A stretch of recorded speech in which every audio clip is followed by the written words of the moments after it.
Magandang araw ho sa inyo lahat. Tayo po'y manalangin o aming Ama, kapayapaan magkari sa pamilya Pilipino sa pangalan ni Jesus. Amen. Kaibigan, kumusta na?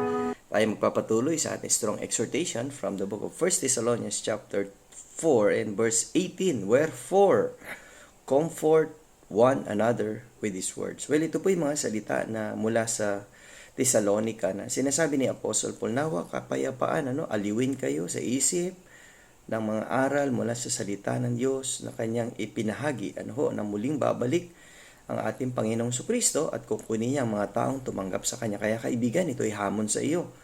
Tumanggap ka na ba sa Panginoong Kristo na iyong Panginoon at tagapagligtas? Well, kung may pagkakataon pa, ikaw sa buhay na ito, tanggapin mo na siya ngayon bilang iyong Panginoon at tagapagligtas. Sino yun? Si Yesu Kristo. Okay? See you again tomorrow sa ating strong family prayer and exhortation.